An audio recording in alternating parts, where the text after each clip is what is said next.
اعوذ باللہ من الشیطان الرجیم بسم اللہ الرحمن الرحیم۔ قرآن مجید فرقان حمید کے تعارف کے سلسلہ میں ہم آج 11ویں پارے کا مطالعہ کریں گے۔ 11ویں پارے کے اندر دو عظیم موضوعات کا ذکر ہو رہا ہے، ایک تو انسان کی اندرونی اصلاح کا اور دوسرا کائناتی مشاہدے کا۔ اس پارے کے اندر سورہ توبہ کا اختتامی حصہ ہے اور سورہ یونس کا آغاز ہو رہا ہے۔ سورہ توبہ کے اختتامی حصے میں اللہ تبارک و تعالیٰ نے منافقین کا رویہ بیان کیا کہ جب نبی کریم علیہ الصلوۃ والسلام اور اسلامی لشکر غزوہ تبوک سے واپس آیا اور تو منافقین قسمیں کھانے لگے، وہ جھوٹی قسمیں کھانے لگے کہ ہم تو اس لیے نہیں گئے تھے۔ منافقین جو تھے وہ لوگوں کو راضی کرنا چاہتے تھے، اللہ تبارک و تعالیٰ کو نہیں۔ ان کو یہ ڈر تھا کہیں ان کا نفاق کھل کر سامنے نہ آ جائے، حالانکہ وہ نفاق ان کا سامنے آ چکا تھا۔ مسلمانوں نے جان لیا تھا کہ یہ لوگ منافق ہیں، تو اللہ تبارک و تعالیٰ نے ان کا یہ عذر یا ان کی یہ قسمیں قبول نہیں کی اور فرمایا کہ ہم تمہاری بات پر یقین نہیں کریں گے۔ لہٰذا وہ منافق جو تھے وہ بالکل واضح ہو گئے، پتہ چل گیا کہ یہ لوگ حقیقت میں مسلمانوں کے ساتھ اور اسلام کے ساتھ نہیں ہیں۔ پھر ان منافقین نے مسلمانوں میں تفرقہ ڈالنے کے لیے مدینہ منورہ کے قریب ہی ایک الگ مسجد بنا لی۔ اللہ تبارک و تعالیٰ نے اس مسجد میں کھڑے ہونے سے، اس مسجد میں نماز پڑھنے سے منع فرمایا اور حکم دیا گیا کہ اسے جلا دیا جائے۔ نبی کریم علیہ الصلوۃ والسلام نے اس مسجد کو جلوا دیا اور اس مسجد کو نام دیا گیا مسجد ضرار کا، یعنی نقصان دینے والی جگہ جو منافقین نے بنائی تھی۔ مسجد ضرار کو جلانا اور اس کو جلانے کا حکم دینا یہ ہمیں بتاتا ہے کہ اللہ تبارک و تعالیٰ عمارتوں کو نہیں دیکھتا، اللہ تبارک و تعالیٰ ظاہری اسباب کو نہیں دیکھتا، اللہ تبارک و تعالیٰ صرف ظاہری اعمال کو نہیں دیکھتا بلکہ اللہ تبارک و تعالیٰ نیتوں کو دیکھتا ہے، جیسا کہ صحیح بخاری کی پہلی حدیث کے اندر بھی ہے، انما الاعمال بالنیات، کہ اعمال کا دار و مدار نیتوں پر ہے۔ جیسی نیت ہوگی انسان کی ویسا ہی اس کا عمل ہوگا، ویسا ہی اس کا اجر ہوگا۔ تو منافقین جنہوں نے پہلے غزوہ تبوک میں جانے سے انکار کیا، پھر انہوں نے جھوٹی قسمیں کھائیں، ان کے عذر قبول نہیں کیے گئے، ان کا نفاق، ان کی منافقت سامنے آ گئی، تو انہوں نے مسلمانوں میں ایک نیا تفرقہ ڈالنے کے لیے، نیا فتنہ کھڑا کرنے کے لیے ایک مسجد بنائی۔ اللہ تبارک و تعالیٰ نے فرمایا اسے جلا دو، اور اسے جلا دیا گیا۔ نبی کریم علیہ السلام نے اس مسجد کو جلوا دیا۔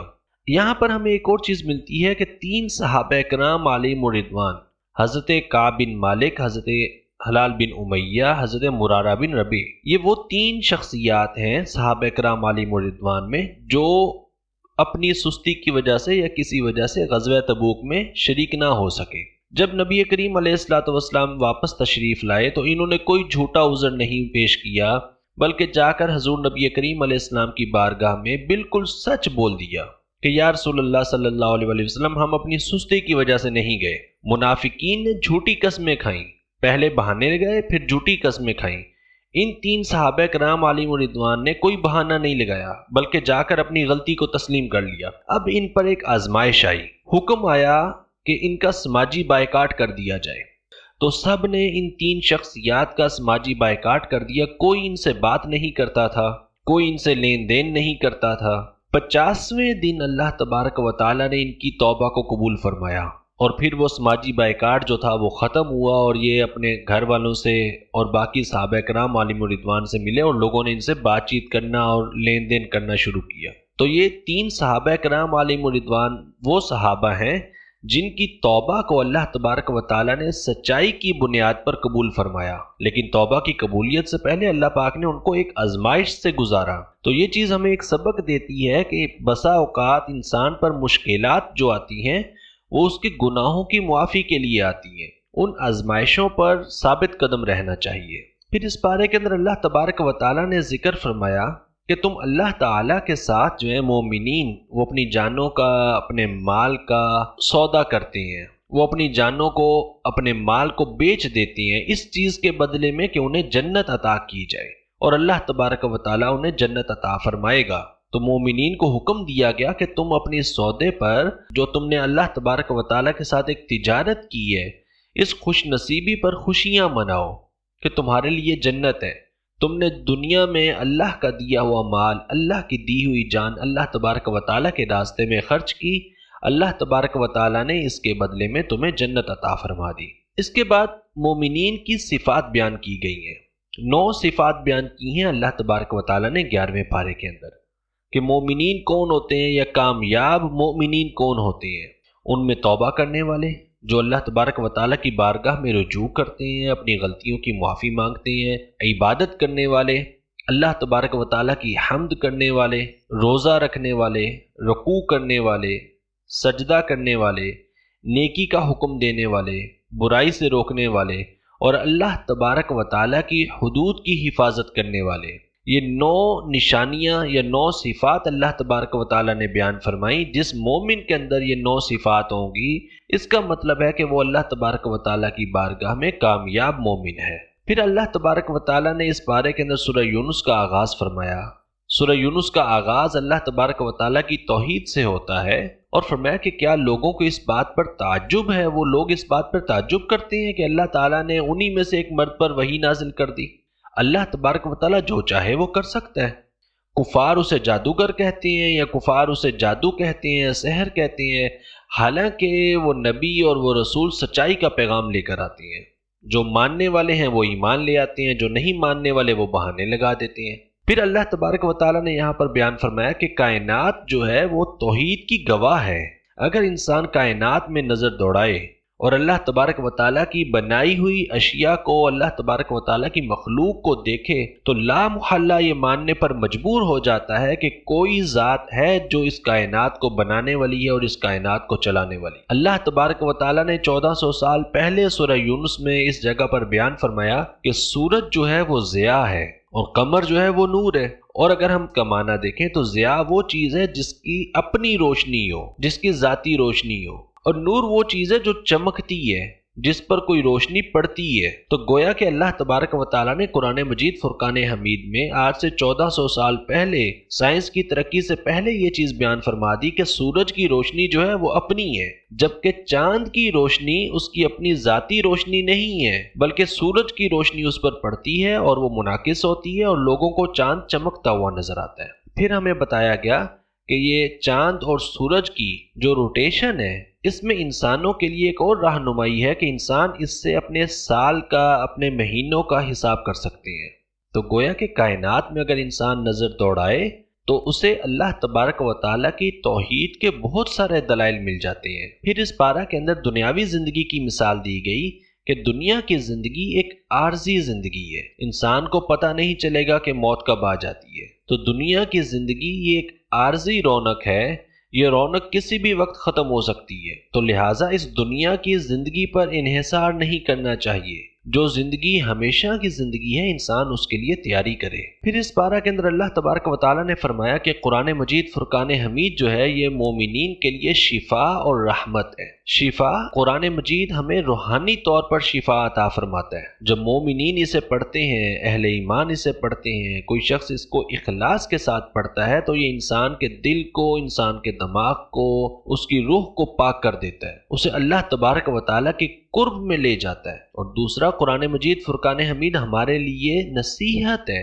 یہ صرف کتاب ثواب نہیں ہے، بلکہ اللہ تبارک و تعالیٰ نے اسے نازل فرمایا کہ ہم اس سے نصیحت حاصل کریں۔ یہ ہمارے لیے رہنمائی ہے، ہدایت ہے، اور پھر فرمایا گیا کہ یہ مومنین کے لیے رحمت ہے۔ جہاں قرآن مجید موجود ہوگا، جہاں قرآن مجید پڑھا جائے گا، جہاں قرآن مجید پر عمل کیا جائے گا، اس سے نصیحت اور رہنمائی لی جائے گی، وہاں اللہ تبارک و تعالیٰ کی رحمت کا نزول ضرور ہوگا۔ پھر اس پارہ کے اندر حضرت نوح علیہ السلام کا ذکر آتا ہے کہ سیدنا نوح علیہ السلام نے اللہ تبارک و تعالیٰ پر کس قدر توکل فرمایا، وہ انسانی سوچ سے ماورا ہے۔ انہوں نے کشتی بنائی خشک زمین پر، لوگ ان کو دیکھ کر ہنس رہے تھے، اللہ تبارک و تعالیٰ نے انہیں حکم دیا اور انہوں نے اس پر عمل شروع کر دیا۔ اور یہی توکل ہے کہ انسان نتیجہ سوچے بغیر اللہ تبارک و تعالیٰ اور نبی کریم علیہ السلام کی تعلیمات پر عمل کر لے اور یہ نہ سوچے کہ بعد میں ہوگا کیا۔ وَعَلَى اللَّهِ فَلْيَتَوَكَّلِ الْمُؤْمِنُونَ کہ مومنین ہیں ہی وہ جو صرف اللہ تبارک و تعالیٰ کی ذات پر توکل کرتے ہیں۔ اور حضرت نوح علیہ السلام نے ایسا ہی کیا،